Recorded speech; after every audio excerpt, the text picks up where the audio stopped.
എല്ലാവർക്കും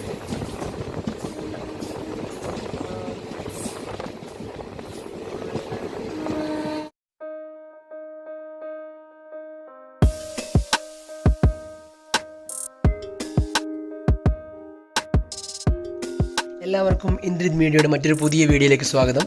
കുറേ കാലത്തിന് ശേഷമാണ് ഒരു വീഡിയോ വീണ്ടും ചെയ്യുന്നുള്ളത്.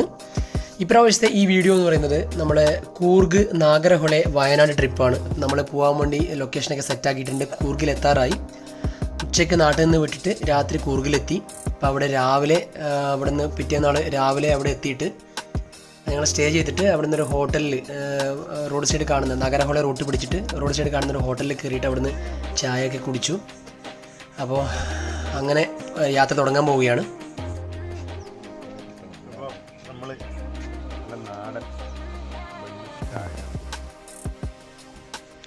ആ നാടൻ ബന്നിനും നാടൻ ടേസ്റ്റ് ഉണ്ട്, നിങ്ങൾക്ക് അറിയില്ല. രാവിലെ തന്നെ നല്ല നാടൻ നാഗരഹൊളെ ടൈഗർ റിസർവിലൂടെയുള്ള യാത്രയാണ്. മുൻപ് പറഞ്ഞ പോലെ തന്നെയാണ്, മൃഗങ്ങളെ കാണാൻ ഒരു ഭാഗ്യം വേണം. ടൈഗർ റിസർവ് എന്ന് പറയുന്നതല്ലാതെ ഈ കടുവനെയൊക്കെ വളരെ വളരെ വളരെ അപൂർവമായിട്ട് മാത്രമേ കാണാറുള്ളൂ. അപ്പോൾ ഞങ്ങൾ എന്തായാലും ഈ കാടിൻ്റെ ഭംഗി ആസ്വദിക്കാമെന്ന് വിചാരിച്ച്, നല്ല കോടമഞ്ഞൊക്കെ ഉണ്ട്. അപ്പോൾ നല്ല വനത്തിലൂടെയുള്ള യാത്രയാണ്. അത് തന്നെ വേറൊരു അനുഭവം തന്നെയാണല്ലോ. നമ്മൾക്ക് മൃഗങ്ങളെ കണ്ടിട്ടില്ലെങ്കിലും നമ്മൾക്ക് ആ ഒരുപാട് നല്ല മരങ്ങളും ചെടികളും നല്ല പിന്നെ കാട്ടുപക്ഷികളുടെയും കാട്ടുമൃഗങ്ങളുടെയും ചെറിയ ചെറിയ സൗണ്ടുകളൊക്കെ ആസ്വദിച്ചുകൊണ്ട് പോകാൻ തന്നെ വേറെ തന്നെ ഫീൽ തന്നെയാണ്. മൃഗങ്ങളെ കാണുന്നത് തന്നെ ഇല്ല, കണ്ടു കഴിഞ്ഞാൽ അതൊരു ബോണസാണ്. അത്രയല്ല, അതിനെപ്പറ്റി കൂടുതൽ പറയാനില്ല. അപ്പോൾ വളരെ മനോഹരമായൊരു ഏരിയയാണ്. അപ്പോൾ നമ്മൾ വ്യത്യസ്ത രീതിയിലുള്ള കാട് പ്രദേശങ്ങളാണ് കാണിക്കുന്നത്, കാട്ടിൻ പ്രദേശങ്ങളാണ് കാണിക്കുന്നുള്ളത്. മരങ്ങളുടെ വ്യത്യസ്തതയും ഒക്കെ ഉണ്ട്. അപ്പോൾ അങ്ങനെ ഓരോ ഏരിയ കവർ ചെയ്യുമ്പോഴും ഒരു പ്രത്യേകതരം മരങ്ങളുടെ ഏരിയ കഴിഞ്ഞിട്ട് വേറൊരു തരത്തിലേക്ക് പുൽമേടുകൾ, പിന്നെ കാടുകൾ, പിന്നെ ഇടതൂർന്ന വനങ്ങൾ, അതുപോലെ വ്യത്യസ്ത മേച്ചിൽപ്പുറങ്ങളൊക്കെയുള്ള ഒരു എന്താ പറയുക, അങ്ങനത്തെ ഉള്ളൊരു പ്രകൃതി ഭംഗിയാണ് ഈ നാഗരഹൊളയിലുള്ളത്. അപ്പോൾ അതിൻ്റെ ഒന്ന് പിന്നെ കാണിച്ചു വന്നേ ഉള്ളൂ. പിന്നെ ഈ നാഗരഹൊളയിലേക്ക് കയറുമ്പോൾ തന്നെ സെക്യൂരിറ്റി എത്രയോ ടൈം നമുക്ക് പറഞ്ഞു തരും. സ്റ്റാർട്ടിങ് അവിടെ നിന്ന് കയറുമ്പോഴേ എത്ര ആൾക്കാരാണുള്ളത്, ഏത് ടൈമിനാണ് കയറിയെന്നൊക്കെ നോക്കും. അപ്പോൾ അത് കഴിഞ്ഞിട്ട് ഏകദേശം 1 മണിക്കൂർ 1.5 മണിക്കൂറോ മറ്റാണ് അതിൻ്റെ ടൈം. അത് കഴിഞ്ഞ് ആണ് നമ്മൾ മറ്റൊരു ഭാഗത്ത് പുറത്തിറങ്ങുകയാണെങ്കിൽ ഫൈൻ ഉണ്ടാവും. നല്ല ഫൈനാണ് അവർ ഇട്ട് തരിക. നമ്മൾ ഫൈനിൽ നിന്ന് തൽക്കാലം രക്ഷപ്പെട്ടിരുന്നു, വഴിതെറ്റി കുറേ പോയി, പക്ഷെ എന്നാലും ഫൈനിൽ നിന്ന് രക്ഷപ്പെട്ടിരുന്നു. അപ്പോൾ പഴയ കുറേ വീടുകൾ ഇതിനകത്തുണ്ട്. ആദിവാസികളുടെയോ അല്ല ഫോറസ്റ്റ് ഓഫീസർമാരുടെയോ മനസ്സിലായില്ല, അങ്ങനെ കുറേ വീടുകളുണ്ട്. മരങ്ങളുടെ സ്റ്റൈല് നല്ല രസമാണ്. അത് വീഡിയോയിൽ പകർത്താൻ വേണ്ടി അതിമനോഹരമാണ്. അപ്പോൾ അങ്ങനെ നമുക്ക് ഈ വീഡിയോ ആയിട്ട് മുന്നോട്ട് പോവാം. ഈ വീഡിയോയിൽ പ്രത്യേകിച്ച് ഒരു സംഭവങ്ങളൊന്നുമില്ല. ഈ യാത്ര ഇതാ കണ്ടില്ലേ, പഴയ വീടുകൾ. ഇത് കാണാൻ തന്നെ നല്ല രസമാണ്. ആ കാടിനകത്ത്, കൊടുങ്കാടിനകത്ത് നമ്മളിങ്ങനെ പോകുമ്പോൾ ഇങ്ങനത്തെ വീടുകൾ കാണുമ്പോൾ അത് വേറെ തന്നെ രസമാണ്. ഇത് അത്യാവശ്യം താമസമുള്ള റൂമാന്ന് തോന്നുന്നു. എനിക്ക് തോന്നുന്നത് ഇത് ഫോറസ്റ്റ് ഓഫീസേഴ്സ് താമസിക്കുന്നതായിരിക്കണം.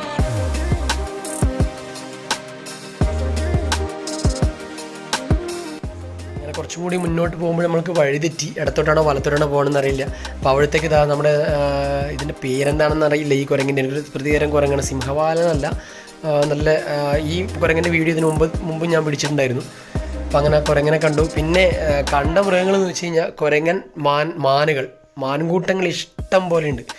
മാനുകളെ കാണാനാണെങ്കിൽ നമുക്കിവിടെ അത്രയുണ്ട്. അത് നമ്മൾ മുമ്പ് പോയ യാത്രേനേക്കാളും ഈ മാനുകൾ കുറേ അടുത്ത് തന്നെ നമുക്ക് കാണാൻ പറ്റും കേട്ടോ.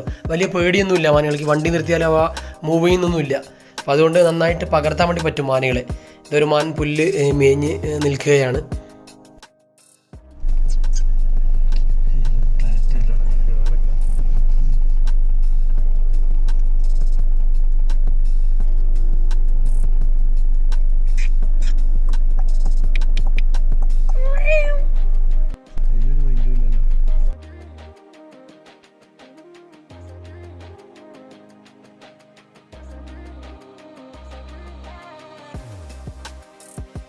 ഞാൻ പറഞ്ഞില്ലേ, മാനുകൾക്ക് തീരെ പേടിയില്ല. അത് ശരിക്കും നമ്മൾ പിന്നെ വീട്ടിൽ ഈ പോറ്റി വളർത്തുന്ന സാധനങ്ങളെ പോലെ തന്നെയാണ് ഇവന്മാർ നമ്മളോട് പെരുമാറുന്നത്. നമ്മളതുപോലെ തന്നെയാണ് നോക്കി നിൽക്കുന്നത്. പേടിയൊന്നുമില്ല, വലിയ പേടിയൊന്നുമില്ല. നമ്മൾ നിർത്തിയിട്ട് പതുക്കെ വീഡിയോ സ്റ്റില്ലെടുത്തതാണ്. അങ്ങനെ ഞങ്ങൾ അവിടെ നിന്ന് വന്ന് വയനാട് എത്താറായി. ചെറിയൊരു വീഡിയോ ആണ്, ചുരുക്കിയുള്ളതാണ്. ഇതിൻ്റെ മുകളിലൊരു ഏറുമാടമുണ്ട്, ഒരു മോഡൽ. നമ്മളെ സുഹൃത്ത് സജീഷ് അതിൻ്റെ മുകളിലേക്ക് കയറി നോക്കുകയാണ്. അപ്പോൾ ആ ഏറുമാടം അങ്ങനെ ഇതിനു മുമ്പ് നമ്മളിവിടെ വന്നിട്ടുണ്ടായിരുന്നു. അതൊരു ഹോട്ടലിൻ്റെ സൈഡാണ് ഈ ഏറുമാടം. നല്ലൊരു പ്രകൃതി സുന്ദരമായ സ്ഥലമാണിത്. ഇതിൻ്റെ ചുറ്റും കണ്ടില്ലേ ഒരു പുഴ ഒഴുകുന്നുണ്ട്. അവിടത്തേക്ക് പോകാൻ പാടില്ല. ഇതിൻ്റെ മറ്റൊരു സൈഡേക്ക് പോകാൻ പറ്റും. അപ്പോൾ ഞാൻ ഇതിനു മുമ്പ് വന്ന സമയത്ത് നമ്മൾ അവിടെ പോയി കുളിച്ചിട്ടുണ്ടായിരുന്നു. അപ്പോൾ ഇത് നല്ല പ്രകൃതി ഭംഗിയുള്ളൊരു സ്ഥലമാണ്. അപ്പോൾ ഈ ഒരു വീഡിയോയിൽ ഇത്ര മാത്രമേ ഞങ്ങൾ ഉൾപ്പെടുത്തുന്നുള്ളൂ. പിന്നെ ഇതിവിടെ എത്തിച്ചിട്ടുണ്ട്. വാഹനം നിർത്തരുത്, മാലിന്യം നിക്ഷേപിക്കരുത്, തീ കത്തിക്കരുത്, തീറ്റ കൊടുക്കരുത് എന്നൊക്കെ എഴുതി വെച്ചിട്ടുണ്ട്. മൃഗങ്ങളൊക്കെ ഉണ്ട് അത്യാവശ്യം. അപ്പോൾ വൈകുന്നേരം ആയിക്കഴിഞ്ഞാൽ മൃഗങ്ങൾ വരും. ആനയുടെ ശല്യം ചെറുതായിട്ട് ഉള്ളൊരു ഏരിയ കൂടിയാണ്.